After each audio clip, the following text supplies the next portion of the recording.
بسم اللہ الرحمن الرحیم، اللہ اکبر۔ خلیفہ بغداد نے دلی آ کر ہندوستان کے سلطان شمس الدین التتمش کو امیر المومنین خلیفہ ہندوستان کے خطاب سے نوازا تھا۔ اس خبر سے پوری دنیا میں تہلکہ مچ گیا تھا۔ التتمش کے خطاب کے بارے میں جب غزنی کے سلطان یلدوز نے سنا تو اسے اس کامیابی میں امیر علاء الدین اتسیل کا ہاتھ ہونے کا شک ہوا، لہذا اس نے اتسیل کا قتل کروا دیا اور اس کے چچیرے بھائی کو امیر بنوا دیا۔ اس واقعے سے غزنی کے سردار اور عوام بھڑک اٹھے۔ اس کا فائدہ اٹھا کر غور کے سلطان خوارزم شاہ نے غزنی پر حملہ کر دیا۔ تاج الدین یلدوز نے عوام کی ناراضگی دیکھی تو اس نے خوارزم شاہ سے مقابلہ نہیں کیا اور قلعہ چھوڑ کر غزنی سے فرار ہو گیا، اور پھر وہی ہوا جس کی مہم التتمش نے پہلے سے چلا رکھی تھی۔ یلدوز اپنی فوج کے ساتھ ملتان گیا، جس کی اطلاع سالار خالد نے پہلے ہی امیر ملتان ناصر الدین قباچہ کو دے دی تھی۔ قباچہ قلعہ خالی کر اپنی فوج لے کر ترائن کے میدان میں چلا گیا تھا۔ یلدوز نے اچھ کے قلعے پر قبضہ کر لیا۔ پھر جب اسے لگا کہ ہندوستان کی ایک بڑی ریاست بنا جنگ کے اس کے قبضے میں آ گئی ہے تو اس نے فوج کو دلی کوچ کرنے کا حکم دیا، لیکن اس پر التتمش کا اتنا خوف تھا کہ فوج کے پیچھے ہی چل رہا تھا۔ ترائن کے میدان میں بھاری تعداد میں ہندوستان کی فوج کھڑی تھی۔ یلدوز کی فوج اب ہندوستان کی فوج کے سامنے تھی۔ دونوں فوجوں نے جنگی بگل اور نگاڑے بجانا شروع کر دیا تھا، لیکن تاج الدین یلدوز اپنا خیمہ فوج کے پیچھے لگایا تھا۔ شام ہو گئی تھی اور یلدوز کے سپہ سالار نے اعلان کیا تھا، کل صبح تک اگر ہندوستان کی فوج پیچھے نہ ہٹی تو جنگ یقینی ہوگی۔ سالار محمد خالد، سالار حمیرہ خاتون اور سالار کمال الدین جنیدی اپنے ساتھیوں کے ساتھ خفیہ طریقے سے یلدوز کا تعاقب کر رہے تھے۔ جب رات ہو گئی تو وہ یلدوز کے خیمے کے قریب گئے، جہاں 3 فوجی خیمے پر پہرا دے رہے تھے۔ خالد نے حمیرہ کو ان کے قریب بھیجا۔ ایک خاتون کو تنہا پہرے داروں نے جب آتے دیکھا تو وہ مسکرائے اور خود سے اس کے قریب آ گئے۔ اچانک حمیرہ نے پہرے داروں پر خنجر پھینک دیا۔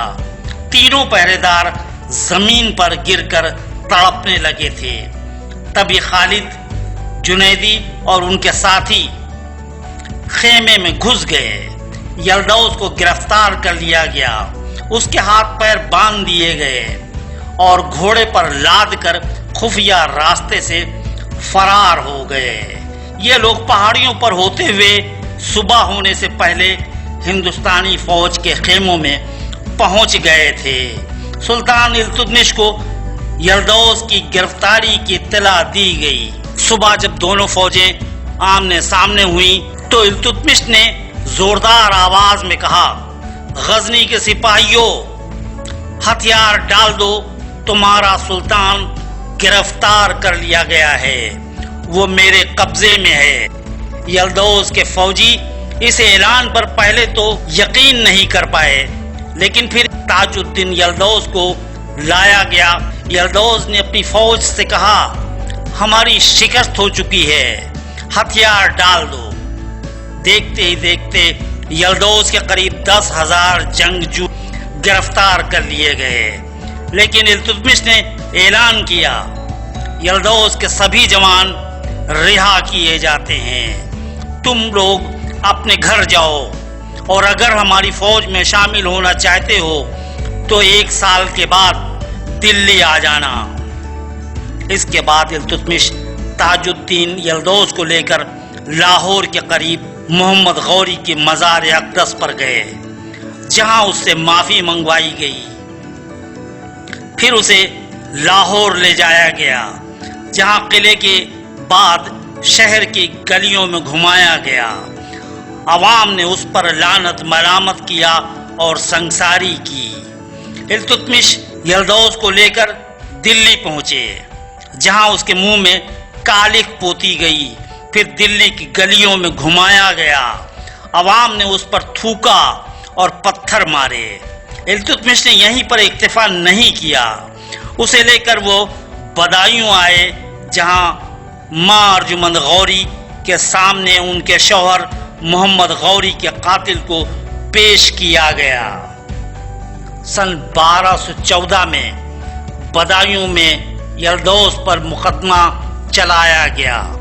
گواہ میں محمد خالد نے کہا، میں منگول ہوں، قبیلہ دھمیک سے ہوں۔ ایک دن یلدوز بھیس بدل کر میرے قبیلے آئے تھے اور میرے سردار نعمان کو سونے کے سکے کی تھیلی دے کر محمد غوری کا قتل کرنے کا ٹھیکہ دیا تھا، جس پر نعمان نے سلطان محمد غوری کا قتل کر دیا۔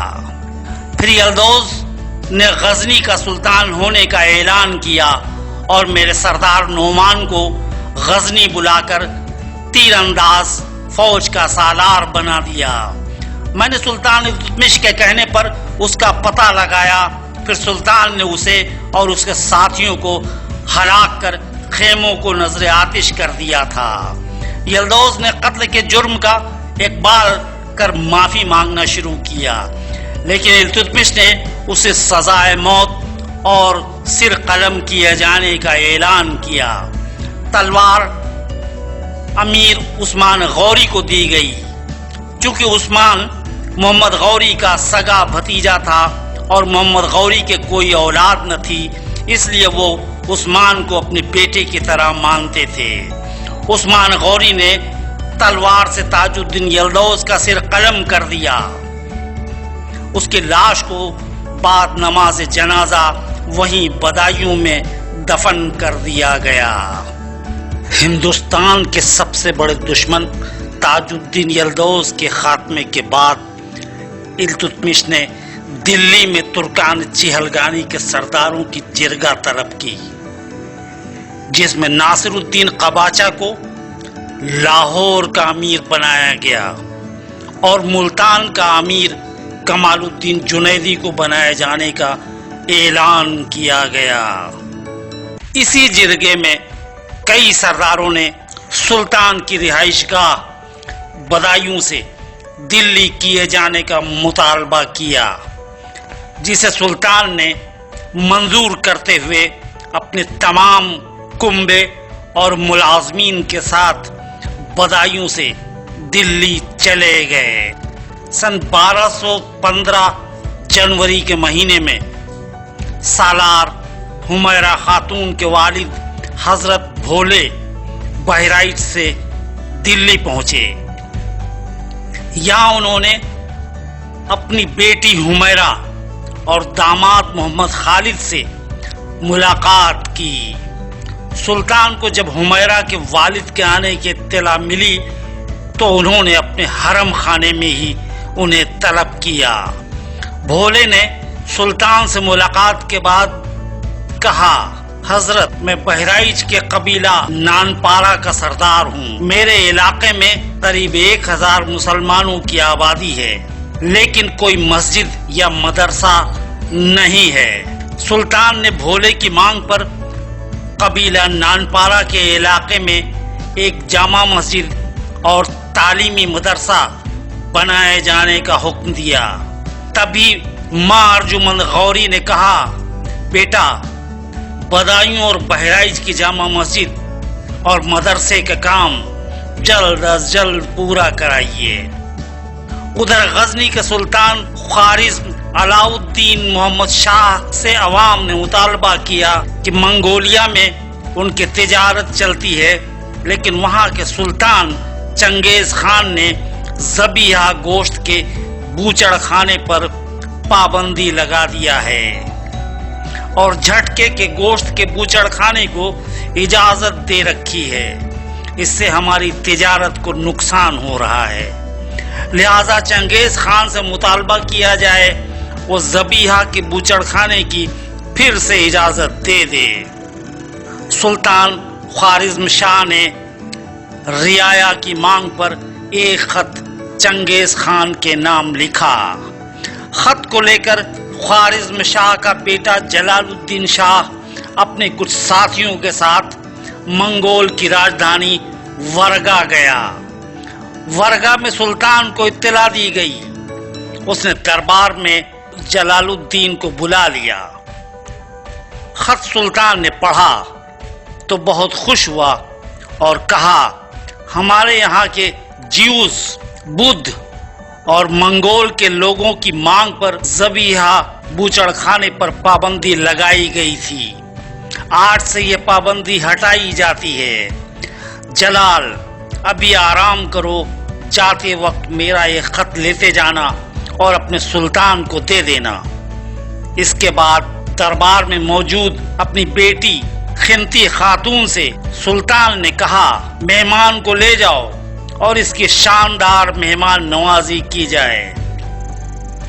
خنتی خاتون کو موقع مل گیا، وہ جلال کو اپنے خیمے میں لے گئی اور ناشتہ و کھانا کھلانے کے بعد اس نے جلال سے پوچھا، تمہاری شادی ہو گئی ہے؟ جلال نے شرماتے ہوئے کہا، نہیں۔ خنتی خاتون نے بے ساختہ کہا، مجھ سے شادی کرو گے؟ جلال نے کہا، آپ اتنے بڑے سلطان کی بیٹی ہیں اور اتنی خوبصورت ہیں، آپ کو اپنے ملک میں ہزاروں لڑکے مل جائیں گے، آپ مجھ سے شادی کیوں کرنا چاہیں گی؟ خنتی نے بتایا، بے شک تم صحیح کہہ رہے ہو، میرے والد نے ایک بار منگول مذہبی پیشوا سے پوچھا تھا میرا مستقبل کیسا ہوگا۔ اس نے بتایا تھا تم بہت بڑے سلطان ہوگے، لیکن تمہارا خاتمہ تمہارے داماد کی وجہ سے ہوگا۔ تبھی انہوں نے فیصلہ کر لیا تھا وہ اپنی بیٹی یعنی میری شادی ہی نہیں کریں گے۔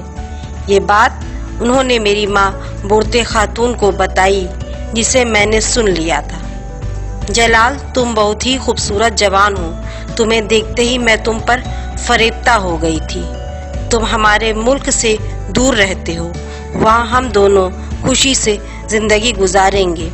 ہم تمہارے ساتھ یہاں سے فرار ہونے کے لیے تیار ہیں۔ جلال فرار ہونے کی بات پر ڈر گیا تھا۔ اس نے کہا، ہم تم سے شادی کرنے کے لیے تیار ہیں، لیکن یہاں سے جانے کے بعد۔ یہ سن کر خنتی خوش ہو گئی، بھاگ کر باہر گئی اور ماں کے خیمے سے سہاگ سندور کی ڈبیا اٹھا لائی۔ جلال سے کہا، یہ سندور میری مانگ میں ڈال دو، بس میری شادی ہو جائے گی۔ میرے قبیلے میں اسی طرح سے شادی ہوتی ہے۔ جلال نے نہ چاہتے ہوئے بھی سندور خنتی خاتون کی مانگ میں ڈال دیا۔ خنتی نے آنکھیں بند کر لی تھیں اور کہا، اب میری شادی ہو چکی ہے جلال، اب تم میرے شوہر ہو۔